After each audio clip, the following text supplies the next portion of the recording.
अशोक खरात यांच्या बाबतीत जे माहिती समोर येते त्यामध्ये सगळ्यात रुची जी आहे ती कौटुंबिक माहितीबद्दल आहे आणि आपण कौटुंबिक माहिती नेमकी अशोक खरात यांची काय आहे, त्यांची पार्श्वभूमी काय राहिली, ते कुठे शिकले आणि त्यांचं आजोळ जे आहे काकडी विमानतळ जे गाव आहे, तर त्या ठिकाणी आता आपण आहोत आणि आपल्यासोबत जे आहेत ते अशोक खरात यांचे मामा यांचे चिरंजीव मधुकर गुंजाळ हे आपल्यासोबत आहेत. खरं तर लोकांना ही रुची आहे की अशोक खरात नेमके कुठं राहतात किंवा त्यांचं आजोळ काय. आता काकडी विमानतळ हे त्यांचं आजोळ आहे, ते तुमच्या नात्यात आहेत. काय नेमकी तुमच्या आणि त्यांचं नातं आहे? नाही, ते तसे नात्यानं आमचे आत्याभाऊ. कारण त्यांची जी आई आहे तर ती आमची मोठी आत्या, म्हणजे आमच्या वडिलांचे भाचे.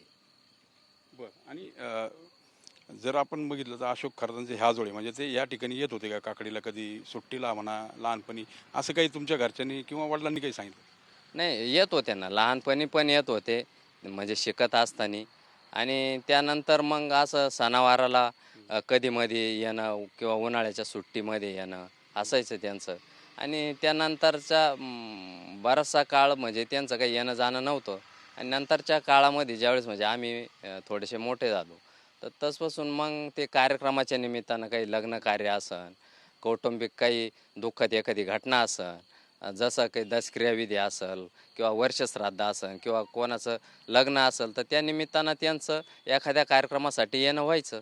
अशोक खरात यांना दोन बायका होत्या म्हणजे पहिली आणि दुसरी. तर नेमके तुमच्या आत्यांचं रोल पहिला की दुसरा, म्हणजे दुसरी पत्नी की पहिली पत्नी, आणि किती मुलं त्यांच्या दुसऱ्या बायकोला, किती मुलं, काही माहिती? नाही, त्यांची जी आई आहे तर ही आमची सख्खी आत्या. कारण त्यांच्या वडिलांना दोन पत्न्या होत्या. एक पत्नी जी होती ती त्यांची डोंगरगावची ती मोठी पत्नी. आणि आमची जी सख्खी आत्या आहे तर ती त्यांची आई. त्यांना सख्खा एकच भाऊ आहे. म्हणजे स्वतः कॅप्टन खरात साहेब आणि दुसरे संतोष म्हणून आहे. आणि त्यांची जी मोठी आई आहे तर तिला 5 मुलं आहे. म्हणजे हे सगळं मोठं कुटुंब आहे. ते आता कांडवळीत कोण कोण राहतं? नाही, आता कांडळवाडीत त्यांचे 2-3 भाऊ असतात. आणि सध्या आपण जर बघितलं तर अशोक खरात यांचे जे विषय समोर यायला लागले, त्यानंतर म्हणजे आता माध्यमांमध्ये आता लैंगिक शोषण म्हणा किंवा यामुळे काही यातना होत आहेत का? नाही, या प्रकरणाबद्दल तर मुळातच आम्हाला काही माहिती नाही. परंतु ज्यावेळेस मीडियावर या काही गोष्टी आम्हाला पाहायला मिळाल्या, त्याच्यापेक्षा वेगळं काही आम्हाला माहिती नव्हतं. आता ज्या पद्धतीने कारवाई सुरू आहे, तुम्हाला काय अपेक्षित आहे? कारण अनेक गुन्हे दाखल होत आहेत, महिला समोर येत आहेत. जी कारवाई सुरू आहे त्याबद्दल तुमचं काय मत आहे? नाही, आता ह्या कारवाईच्या संदर्भामध्ये त्यांना ऑलरेडी त्यांच्यावर गुन्हा दाखल झालेला आहे. आणि मीडियाच्या माध्यमातून सांगू इच्छितो का आता यासाठी त्यांच्यावर काहीतरी चौकशी अधिकारी नेमलेले आहे. तर तो चौकशीचा भाग आहे.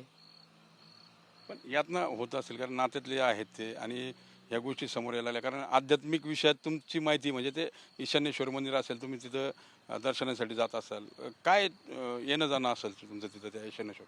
नाही, आता ते जे मंदिर तुम्ही म्हणता ईशान्येश्वर मंदिर, तर त्या मंदिरावर वर्षातून 2-3 कार्यक्रम असायचे. एक श्रावण महिन्यामध्ये श्रावणी सोमवारच्या निमित्तानं कार्यक्रम असायचे. त्या मंदिराचा एक वर्धापन दिन सोहळा असायचा. आणि एक महाशिवरात्रीचा कार्यक्रम असायचा.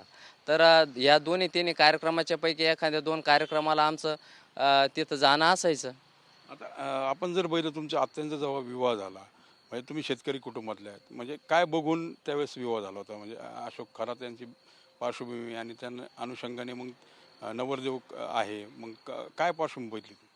नाही, आता त्यावेळेस आमचे जे आजोबा होते, त्या आजोबांनी एक शेतकरी कुटुंब म्हणूनच बघितलं. त्यावेळेस आमचंही कुटुंब हे शेतकरीच होतं. शेतकरी म्हणूनच बघून आमच्या आत्यांना तिथं दिलेलं आहे.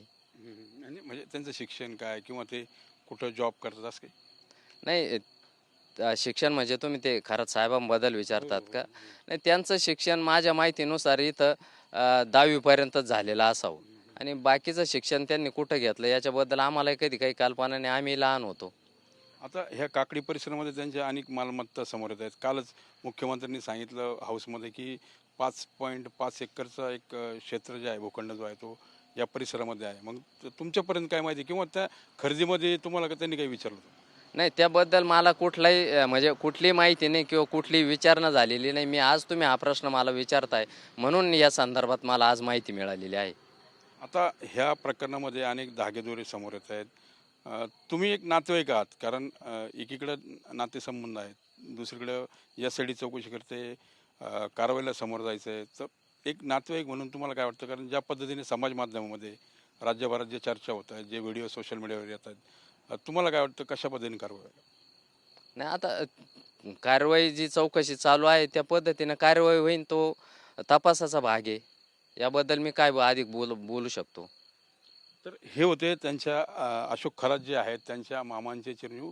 आणि या काकडी गावामध्ये खरं बघितलं तर त्यांची जमीन देखील त्यांनी घेतलेली आहे. मात्र याची मला कोणती सुतराम कल्पना नाही असं त्यांचं म्हणणं आहे. तर दुसरीकडे जे समाज माध्यमात येतं आहे किंवा माध्यमांमध्ये येतं आहे, त्या गोष्टी ज्या आहेत त्याची देखील कल्पना नसल्याचं आपल्याला त्यांच्या नातेवाईकांकडून कळत आहे. एकंदरीत जर बघितलं तर अशोक खरात यांच्या कुटुंबाबद्दल जी माहिती आहे ती त्यांनी परिपक्वपणे दिलेली आहे.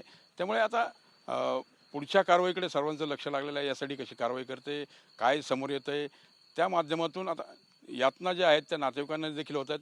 जे सत्य आहे ते समोर यावं हीच भावना त्यांची देखील आहे. कॅमेरा पर्सन अमित सह, मी मनोज गाडेकर, TV9 मराठी, काकडी, अहिल्यानगर.